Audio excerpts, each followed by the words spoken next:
आज का रात्रि क्लास है 29 अप्रैल 1967। ये ज्ञान मार्ग है और दुनिया में है भक्ति मार्ग।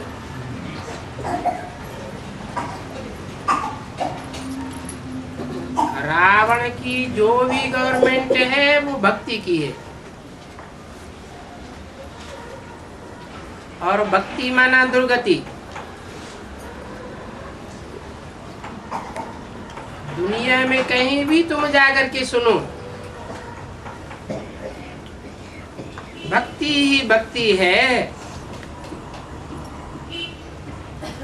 ज्ञान सुनाने वाला, ज्ञान का सागर बाप एक ही है।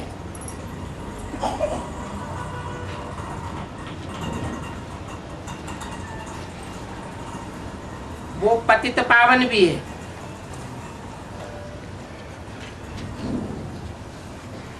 अभी ये बात किसी को पता नहीं है कि ज्ञान सुनाने वाला एक ही है और वो पतितों को पावन बनाने वाला है। इसमें बड़ी मुश्किल बात ये है कि सभी देह के संबंधियों को भूलना पड़ता है।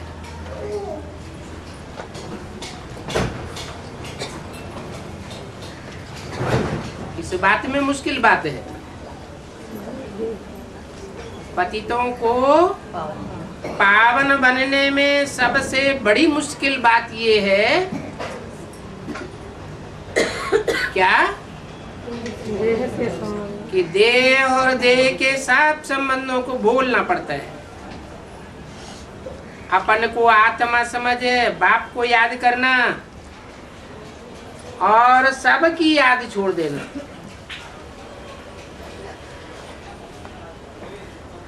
बाप को याद करने का ही पुरुषार्थ करना,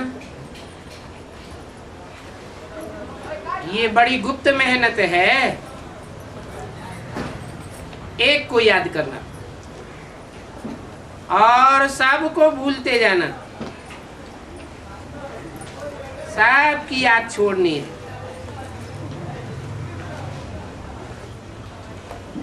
काम काज करते,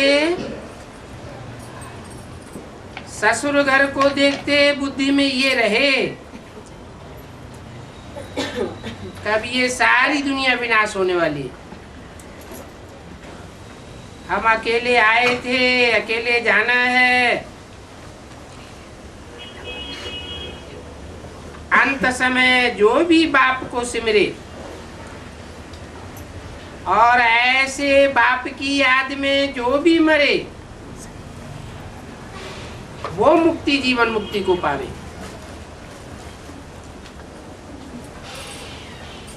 बच्चे जानते हैं अब नाटक पूरा होता है और सबको घर वापस जाना है। विनाश के बाद फिर नई राजधानी होगी। उस नई राजधानी में जाने के लिए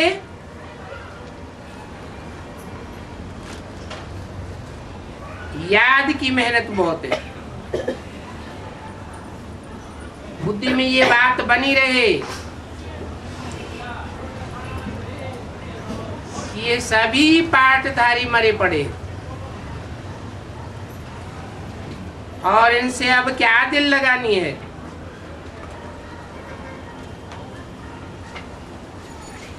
सन्यासियों को तो गीता उठाने का भी हुक्म नहीं है।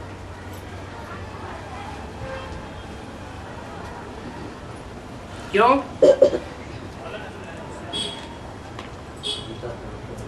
सन्यासी निवृत्ति मार्ग के हैं और गीता पवित्र प्रवृत्ति मार्ग की है।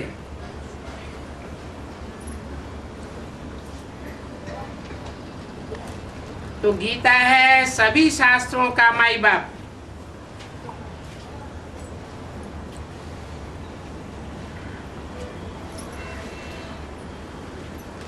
गीता के अलावा बाकी सब रचना है, उनसे वर्षा नहीं मिलना है।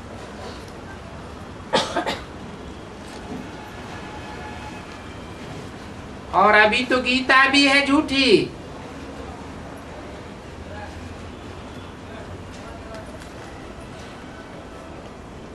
तो भक्ति मार्ग में कोई भी मुक्ति, जीवन मुक्ति नहीं दे सकते।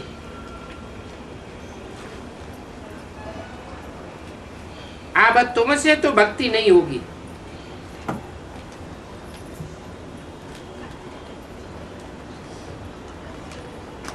क्योंकि तुम्हारी बुद्धि में ज्ञान बैठ गया है।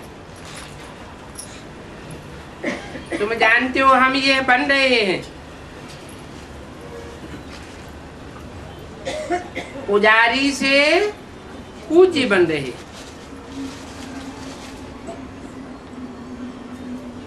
ये सच्ची कमाई है जो साथ ले जाएंगे।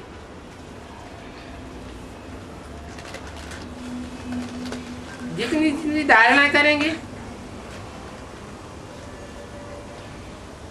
हम आत्मा पहले सतो प्रधान थी, फिर रजोतमो में आए। कोई नई नई आत्माएं आती हैं तो उनमें इतनी ताकत नहीं होती है। बस वो आए और ये गए। एक दो जन्म का पाठ है। अभी बाप कहते हैं पुरानी दुनिया से वैराग चाहिए। जितना बेहद के बाप को याद करेंगे उतना खाद निकलती जाएगी।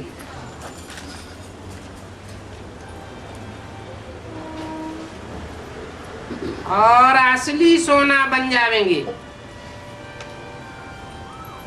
कौन सी खाद निकलती जाएगी? जो जो विकृत आत्माएं हमारे संग, संसर्ग, संपर्क में आई हैं, उनके संग का रंग जो हमको चढ़ा है, वो विकृति हमारे अंदर से निकल जाएगी।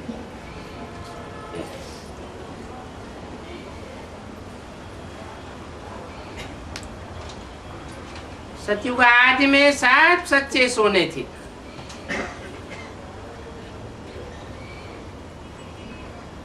बाद में कमजोर कमजोर आत्माएं आती जाती है और उन आत्माओं के संग के रंग में हम आते जाते हैं।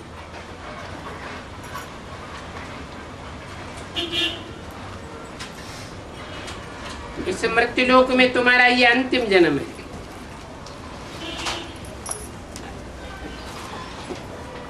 मैं तुमको आया ही हूं अमर कथा सुनाने के लिए।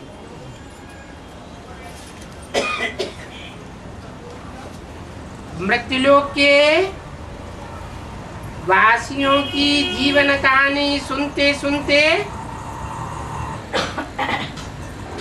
तुम कितने कमजोर बन पड़े। अभी तुमको अमरपुरी में चलना है।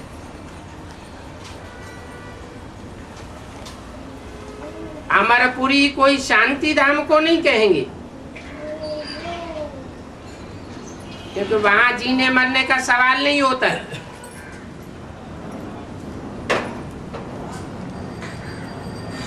इस दुनिया में ही अमरपुरी होती है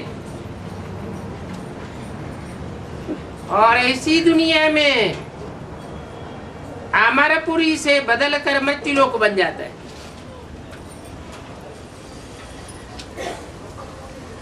शांति धाम में तो सब आत्माएं रहती हैं,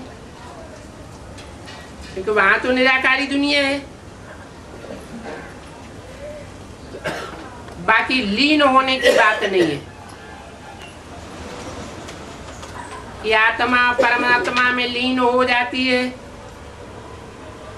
वो सब भक्ति मार्ग की बात है। लीन हो जाए माना आत्मा का अपना अस्तित्व खत्म हो जाए, फिर आत्मा को अविनाशी नहीं कहा जा सकता।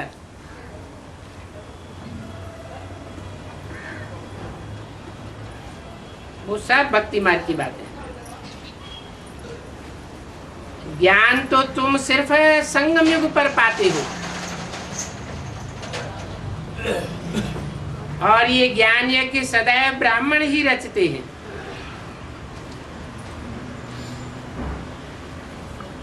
वेद के बाप शिव के यज्ञ में कोई विकारी ब्राह्मण नहीं होना चाहिए।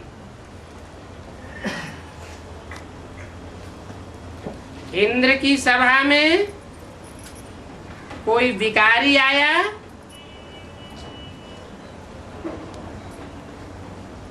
तो वह पिंड हो गया, माने पत्थर हो गया।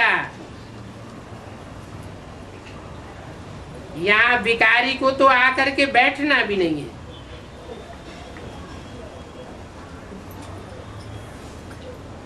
क्योंकि ये ईश्वरीय सभा है। अगर इसमें छिपकर के आकर के बैठेंगे तो और ही धोखा खावेंगे, पत्थर बुद्धि बन जाएगी।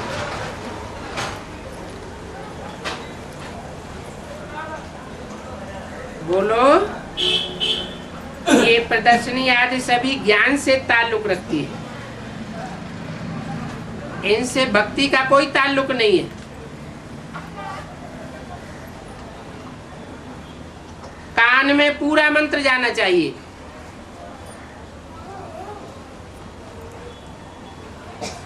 फिर बताओ कि शिव बाबा कहते हैं कि मैं पतित पावन तुमको पावन बनाने के लिए आया हूं।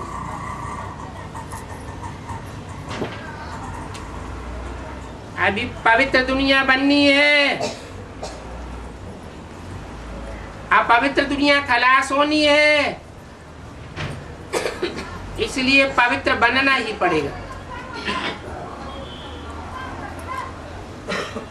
दैवी गुण धारण करने हैं, विकारों को छोड़ना है। जब तुम शूद्र थे तो राहु का ग्रहण था, अभी फिर तुम्हारे ऊपर बृहस्पति की दशा बैठी है। ये दशा क्या होती है? राहु का ग्रहण, अर्थात दुष्ट संग में आ गए। बृहस्पति की दशा अर्थात श्रेष्ठ ते श्रेष्ठ के संग में आ गई। उसका नाम है बृहस्पति, बड़े थे बड़ा, पतियों का पति।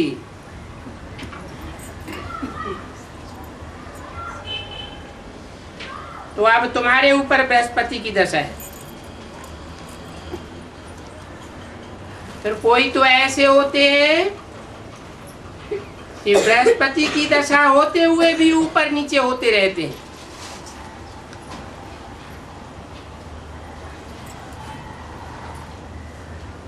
संग का रंग बदलता जाता है। कोई को शुक्र की दशा, कोई को राहु की दशा, कोई की क्या दशा आ जाती है। फिर भी सभी मनुष्य मात्र याद करते हैं कि हे पतित पावन आओ।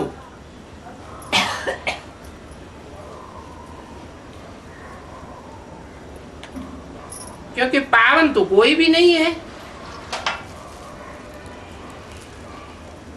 बाप भी कहते हैं साधु जिनका नाम है, कितनी मान है,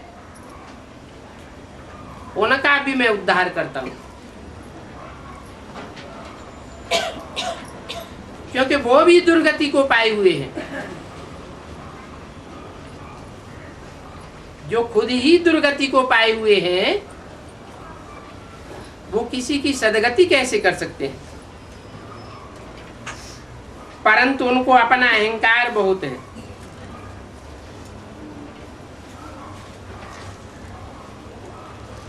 अगर सीधे सीधे कोई उनसे बोले तो बुड़बुड़ करने लग पड़ते हैं।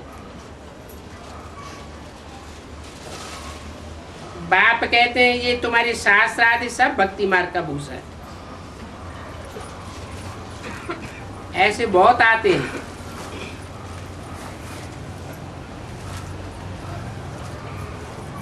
समझते हैं कि कृष्ण भगवान नहीं है,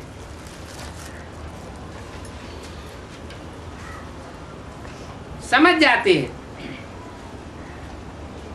बोलते हैं शिव भगवान है, कृष्ण भगवान नहीं है। खुद जाकर के कहते हैं कि हम अपने फॉलोअर्स को कहेंगे, समझावेंगे, परंतु उनके भक्त तो शिव भगवान वाच नहीं मानेंगे।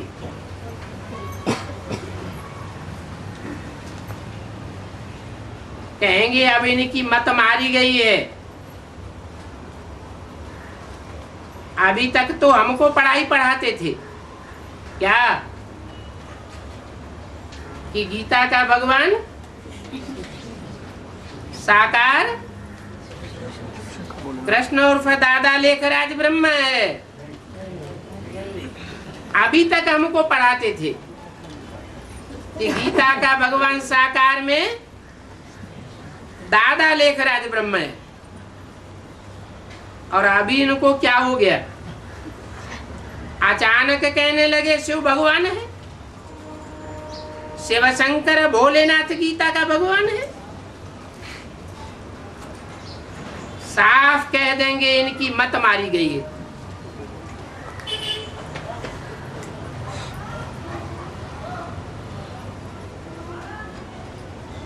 ऐसी स्थिति में वो गुरु लोग अपनी बादशाही छोड़ करके यहाँ थोड़े ही रहेंगे। कहाँ? बाप के पास।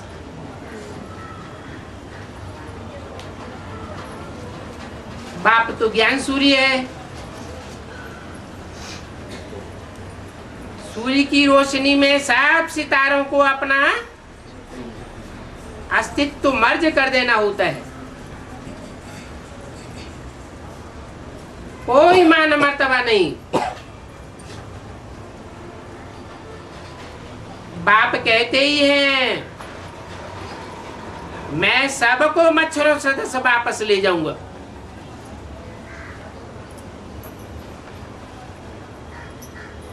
मान मर्तबा देहभान से होता है या आत्माभिमान से होता है? देह का भान है तो मान मर्तबा होता है।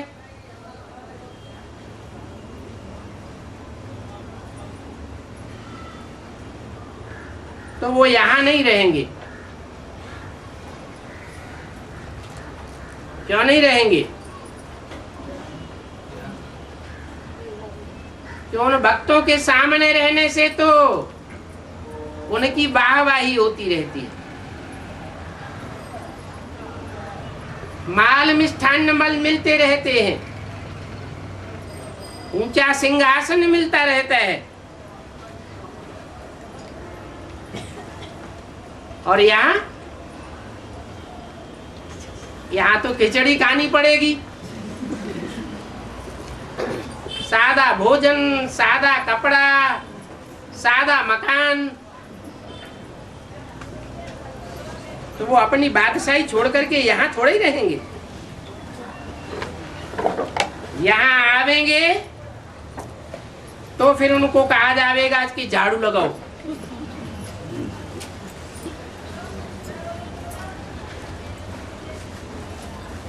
यह काम करो, वह काम करो।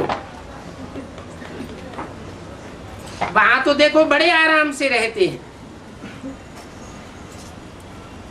जैसे कि सब इनके दास दासी बने पड़े हैं। खाते हैं, पीते हैं।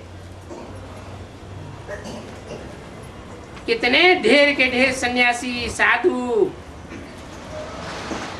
भारत में रहे पड़े।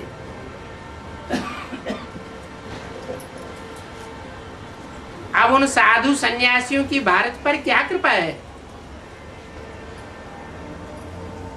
कृपा तो बाप करते हैं।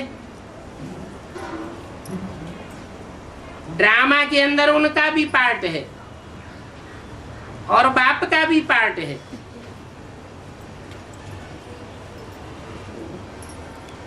बाप कहते हैं मेरा पार्ट है ड्रामा के अंदर कि तुम बच्चों को पति से पावन बनाना और स्वर्ग का मालिक बनाना। अब ये तो तुम्हारी बुद्धि में बैठ गया है।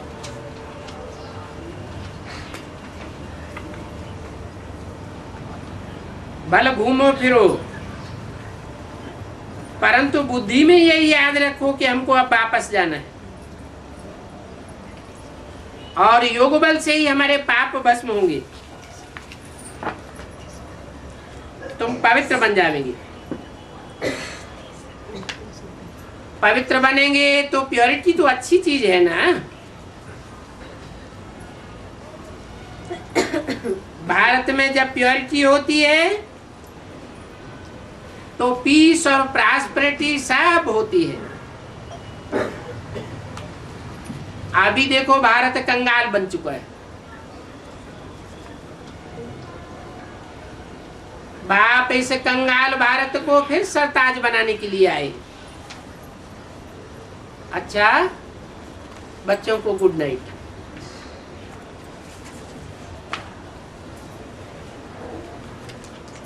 यह 30 अप्रैल 1967 की रात्रि क्लास। बच्चों को अच्छा अच्छा अनुभव तो अभी यही बताना है कि हम कलयुगी मनुष्य से सतयुगी देवता बन रहे हैं। अनुभव होता है तो बताना है कि हमारे अंदर परिवर्तन आ रहा है। ये बड़ी खुशी की बात है और ये बात सिवाय तुम ब्राह्मण बच्चों की और कोई सुना ही नहीं सकता। क्या कि हम कलयुगी मनुष्य से सतयुगी देवता बनते हैं। कैसे बनते हैं वो भी समझाना चाहिए। तुम अपना अनुभव बताते हो कि किसने हमको रास्ता बताया।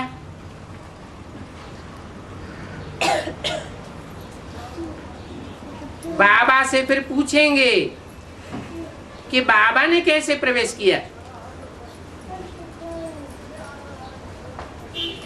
तुम्हारा अपना अनुभव और इनका अपना अनुभव। इनका अनुभव तो सबसे निराला है।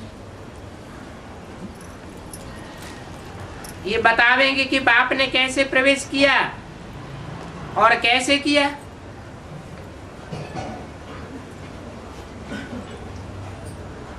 कब किया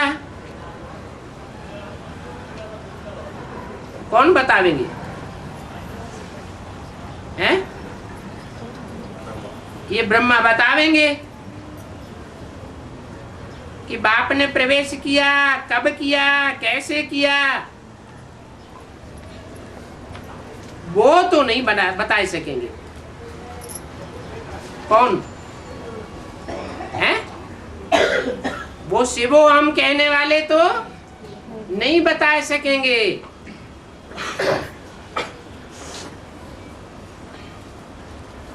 अंदाज सुनाया जाता है।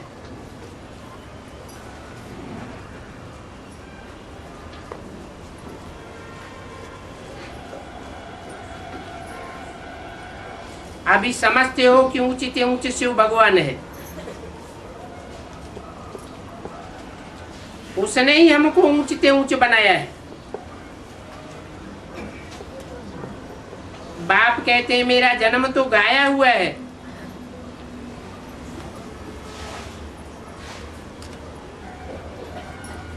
शिव जयंती कहते हैं ना, परंतु उनके बदली फिर कृष्ण की जयंती का गायन कर दिया है।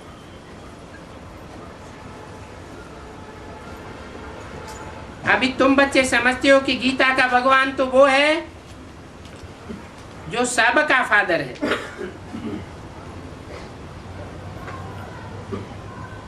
कृष्ण कोई सभी का फादर नहीं हो सकता।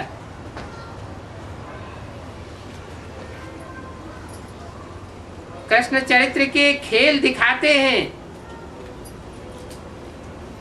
कृष्ण की बाल लीला,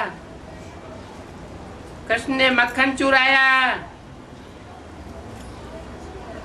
अब तुम जानते हो शिव के चरित्र तुम क्या दिखावेंगे। शिव के चरित्र तुम दिखला ही नहीं सकते। ऐसे तो चरित्र वास्तव में हर एक आत्मा का होता है।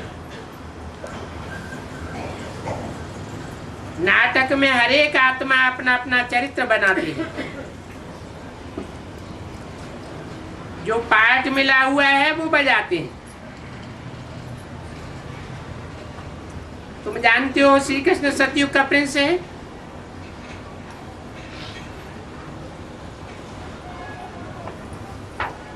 उनकी कभी भी और कोई चतुराई नहीं गावेंगे।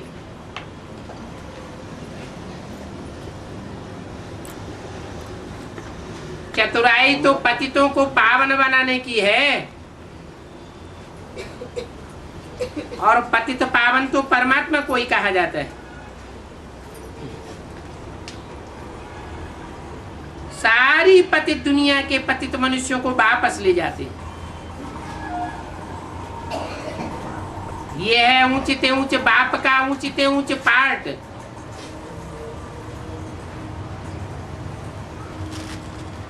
ये पार्ट कौन से चित्र में दिखाया गया है?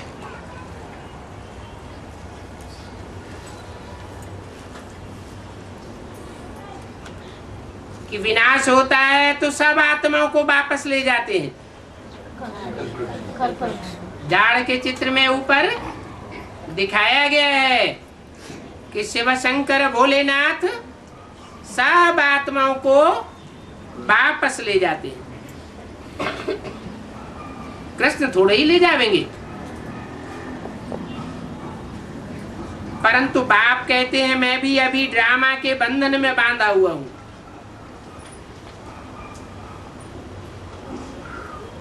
ये ड्रामा में अनादि नूद है। क्या क्या नूद है? मेरे बंधन में बंधने की भी अनादि नूद है। इसलिए इसको अनादि अविनाशी वर्ल्ड ड्रामा कहा जाता है। इसका ना आदि है ना अंत है। ये ड्रामा फिरता ही रहता है। सिवाय तुम्हारे दुनिया में कोई भी इस बात को नहीं जानते।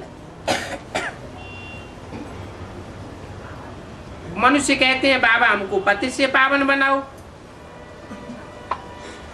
और सन्यासी कहते हैं कि आत्मा पति तो होती ही नहीं।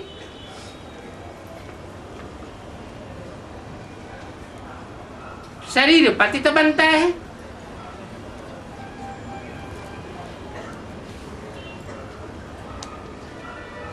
वो शरीर को समझ लेते हैं। बाप कहते हैं आत्मा ही सब कुछ करती है, आत्मा ही पतित बनती है, आत्मा ही पार्ट बजाती है शरीर के द्वारा। तो बाप समझाते हैं अवगुण सारे तुम्हारी आत्मा में, संस्कार आत्मा में ही रहते हैं।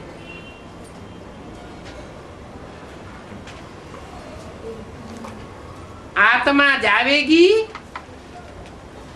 तो शरीर खलास हो जाएगा। आत्मा संस्कार ले जावेगी।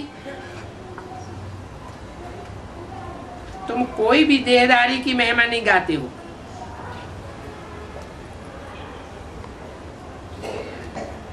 तुम जानते हो कि बाप सभी वेदों शास्त्रों का ब्रह्मा द्वारा सार समझाते हैं।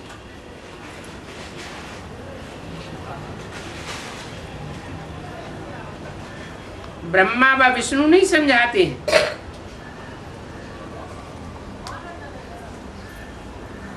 कौन समझाते हैं?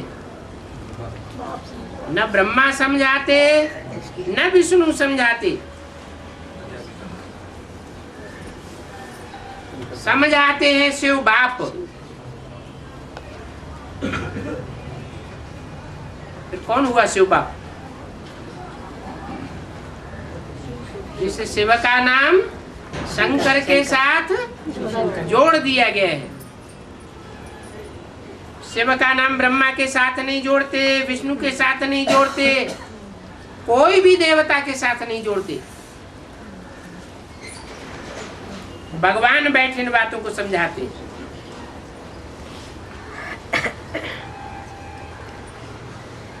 दिखाते हैं ब्रह्मा विष्णु की नाभि कमल से निकला।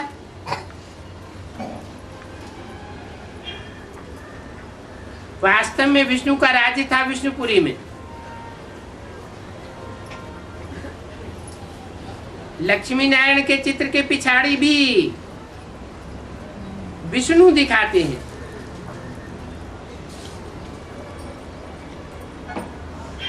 उनके ये दो रूप हैं।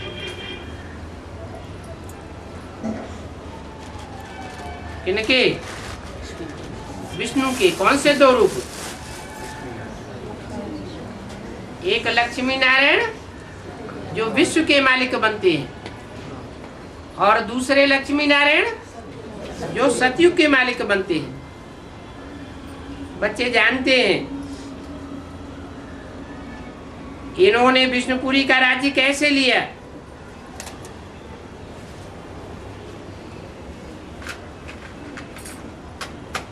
विष्णुपुरी का राज्य लिया और फिर कैसे गंवाया? अभी फिर ले रहे हैं। तुम श्रीमत पर फिर से अपने दैवी स्वराज्य की स्थापना करते हो। जितना जितना पुरुषार्थ करेंगे उतना ही 21 जन्मों के लिए ज्ञान रत्नों से झोली भरेंगे।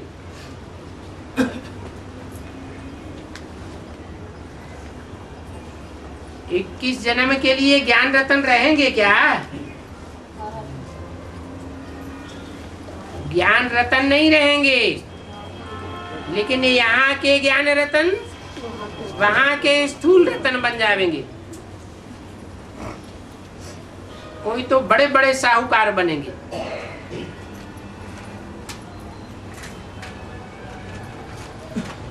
कोई फिर ऐसे भी राजाएं बनते हैं कि उधार लेकर के अपनी राजाई चलाते हैं।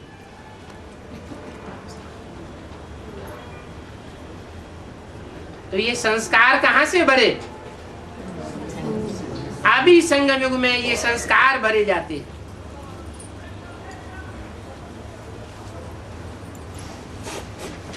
ये एक एक ज्ञान रत्न लाखों रुपए का है।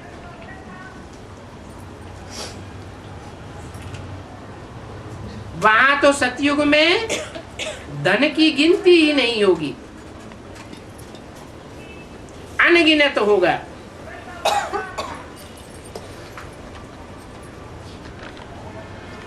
और यहाँ तो गिनती होती है कि सब पतित दुनिया का भी विनाश सामने खड़ा है। ये महाभारत लड़ाई की निशानी है विनाश की। इसलिए कहा जाता है gateway to heaven is Mahabharat.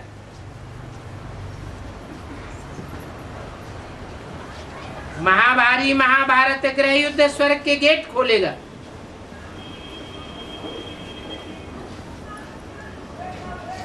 जो इस युद्ध से पसार होंगे वो ही गेट में प्रवेश कर सकेंगे। महाभारत युद्ध से पसार नहीं होंगे तो स्वर्ग के गेट में नहीं जा सकेंगे। स्वर्ग के दरवाजे खुले हैं। सुखधाम में तो होता ही है एक धर्म।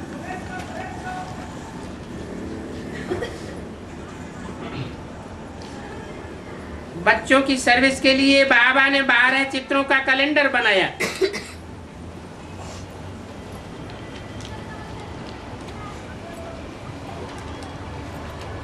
ये कैलेंडर लेकर के जावे तो बहुत अच्छा हो।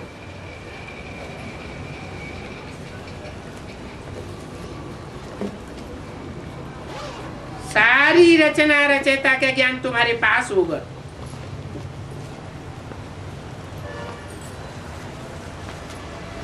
कौन से कैलेंडर में? जो 12 का कैलेंडर है, उस कैलेंडर की यादगार में भक्ति मार्ग में कोई कैलेंडर देखा? 12 महीना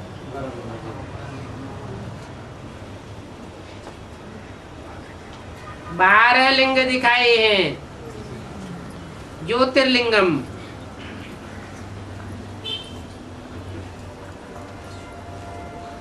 सारी रचना रचयिता का ज्ञान है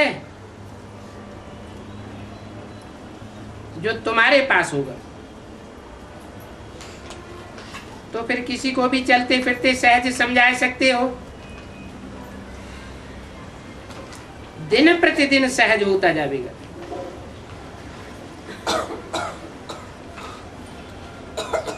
क्या ज्ञान दिन प्रतिदिन सहज होता जाएगा। बेसिक वालों के लिए सहज होता जाता है, या तुम्हारा ज्ञान कठिन होता जाता है?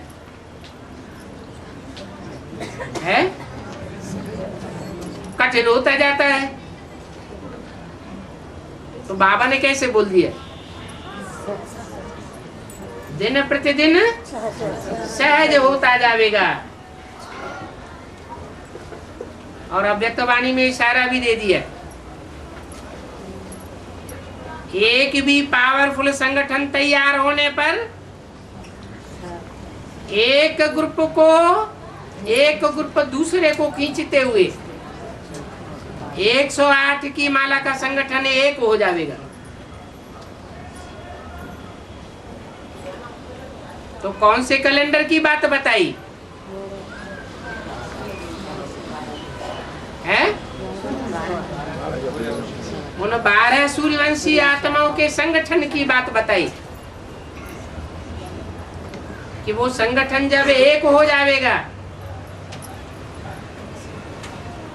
तो दूसरे धर्मों के जो भी संगठित ग्रुप हैं वो सब मिलकर के एक हो जाएंगे।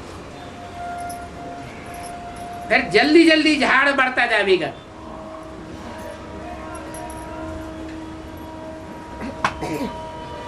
अभी तो छोटा झाड़ है। छोटे झाड़ को माया के तूफान बहुत लगते हैं।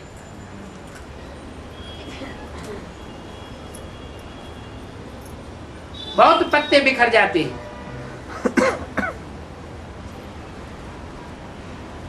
तो झाड़ बढ़ने के लिए ये युक्ति रची जाती है।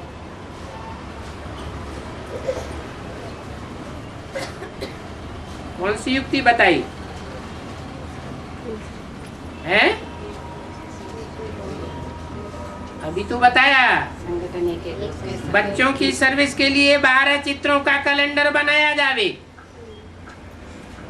तो बहुत अच्छा होगा। कौन से सन में बोला? 67 में बोला। और अभी हो गया 2007 होने जा रहा है।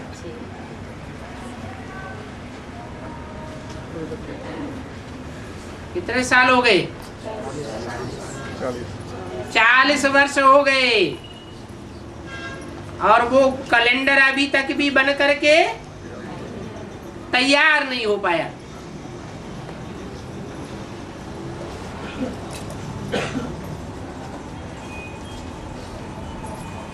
बाप तो युक्ति बताते हैं। बाप कहते हैं तुम मेरे पास आए हो,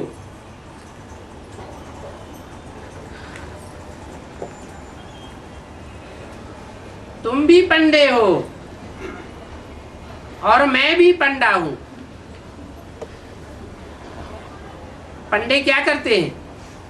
दूसरों को मार्ग दिखाते हैं। पंडयति अर्थात ले जाने वाले। कहाँ ले जाते हैं? तीर्थों पर ले जाते हैं। तीर माना किनारा, था माने स्थान। ऐसे स्थान पर ले जाते हैं जहां तुम भंवर से निकल करके एक किनारे लग जाते हो। ये संसार सागर एक भंवर है जिसमें सब डूबते उतर आते हैं। तो बंडा पंडा बाप आकर के एक किनारे लगाए देते हैं। जिनकी बुद्धि एक ठिकाने लग जाती है वो फिर दूसरों की बुद्धि को वही एक ठिकाने लगाने की कोशिश करते हैं। और जिनकी बुद्धि तिरकती रहती है वो दूसरों की भी बुद्धि को तिरकाने की सर्विस करते रहते हैं।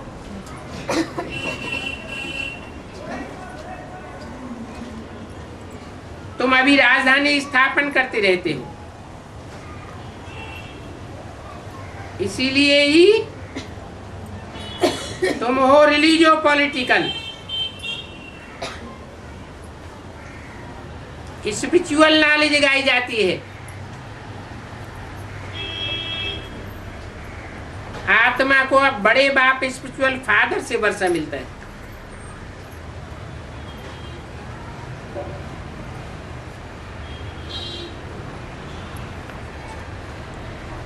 तुमको इस नॉलेज से बहुत सुख होता है। इसलिए बाप कहते हैं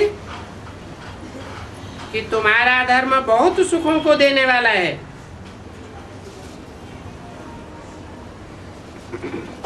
औरों का जो धर्म है वो इतना सुखदायी नहीं है। इसलिए कहा जाता है स्वधर्मे निधनम श्रेयः पर धर्मो भयावह। ये तुम्हारा अपना धर्म है, तुम्हारे अपने बाप के द्वारा स्थापन किया हुआ धर्म है। तुम देवी देवता सनातन धर्म के हो।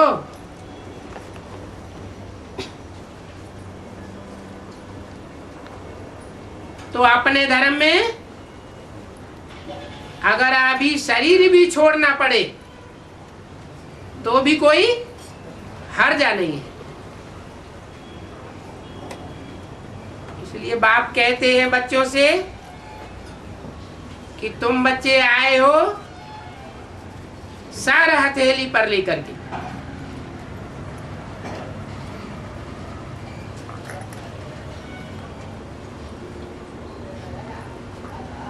आगे चल करके सब समझ जाएंगे कि बरोबर अब विनाश होने वाला है।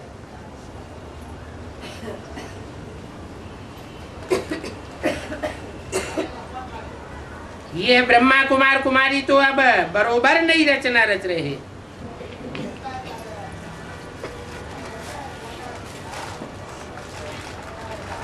ये सिद्ध हो जाएगा। अभी तो यहाँ आराम से बैठे। कहाँ कब की बात बताई? 67 की बात बताई। अभी तो यहाँ आराम से बैठे हैं। जब प्रत्यक्षता का समय आवेगा तो सबकी बुद्धि में बैठ जाएगा। ये दुनिया खलास होने वाली है। महाभारत युद्ध में जरूर भगवान होगा।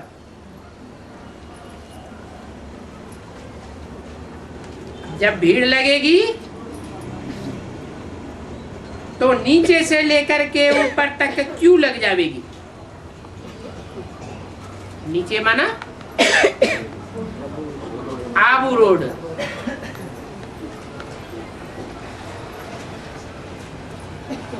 परंतु भीड़ में पढ़ाई थोड़ा ही होती है। जब भीड़ भाड़ हो जाएगी तो पढ़ाई खत्म हो जाएगी। क्या रह जाएगा? है कृपा दृष्टि रह जाएगी।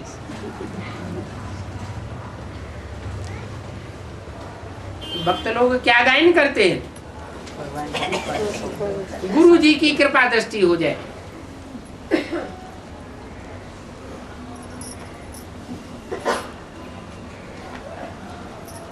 तो पढ़ाई नहीं हो सकेगी। फिर जब पढ़ाई नहीं हो सकेगी, भीड़ भाड़ हो जाएगी, तो ऐसों की लाइफ को अच्छी लाइफ कहेंगे या खराब लाइफ कहेंगे? वो भक्ति की लाइफ है या ज्ञानी बच्चों की लाइफ है?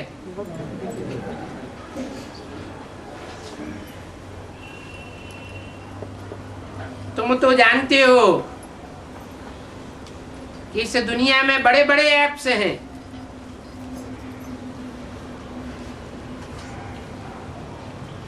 शास्त्रों में भी लिखा है कि भगवान ने ऐप्स की सेना ली। बच्चे जानते हैं कि बाबा हमको गुलगुल बनाए रहे हैं। ये बाबा हमारा बाप भी है, पढ़ाई पढ़ाने वाला टीचर भी है, और सदगति देने वाला सदगुरु भी है। और ये बाप हमको पढ़ाते हैं।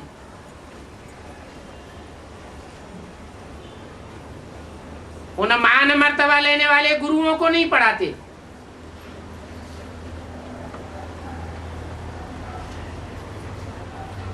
परंतु माया बड़ी दुस्तर है।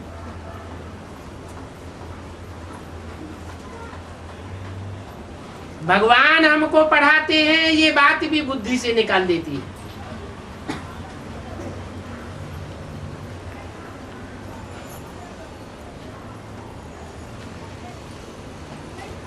विश्व का मालिक बनाते हैं।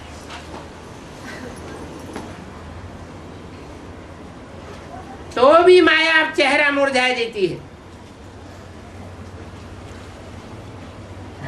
किसी की बुद्धि में बैठ जाए कि हमारी ऊंचे ते ऊंची, बड़े ते बड़ी लॉटरी निकल गई है,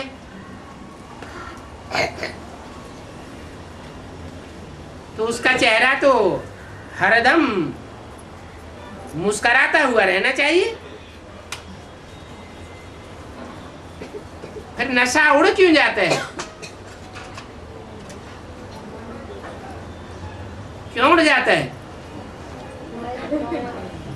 क्योंकि माया बहुत अपोजिशन करती है।